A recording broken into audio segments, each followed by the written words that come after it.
മുമ്പ് പല കേരള മുഖ്യമന്ത്രിമാരും യുഎഇയിൽ പോയിട്ടുണ്ടെങ്കിലും പിണറായിയുടെ പോക്കാണ് തകർത്തതെന്നാണ് പ്രവാസികൾ പറയുന്നത്.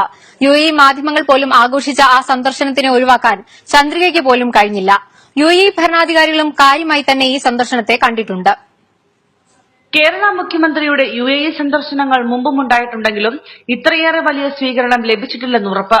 യുഎഇയിലെ സർക്കാർ ചാനലുകളിൽ പോലും പിണറായിയാണ് താരം. سمو الشيخ الدكتور سلطان بن محمد القاسمي عضو المجلس الأعلى حاكم الشارقة عصر اليوم الخميس مع الشري بيناري فيجايان رئيس حكومة ولاية كيرلا الهندية. മാത്രമല്ല പിണറായിയെ സ്വാഗതം മോതുന്നതിൽ നിന്ന് മുസ്ലിം ലീഗിന്റെ ഔദ്യോഗിക പത്രമായ ചന്ദ്രികയ്ക്ക് പോലും മാറി നിൽക്കാനായില്ല.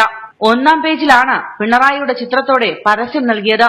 കേരള മുഖ്യമന്ത്രിക്ക് ആയിരങ്ങൾ പങ്കെടുത്ത പൌരസ്വീകരണവും പ്രവാസ ലോകത്ത് പുതിയ അനുഭവമാണ്. യുഎഇയിലെ ഭരണാധികാരികളും മികച്ച പ്രതികരണമാണ് പിണറായിയുടെ സന്ദർശനത്തോട് നടത്തിയത്.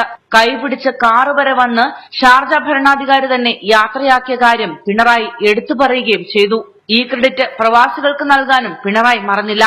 ഏതായാലും കേരളത്തിൽ പോലീസ് അതിക്രമമെല്ലാം ചർച്ചയാകുമ്പോൾ പ്രവാസ ലോകത്ത് തരംഗം സൃഷ്ടിക്കുകയാണ് മുഖ്യമന്ത്രി Pinarayi Vijayan. News desk reporter.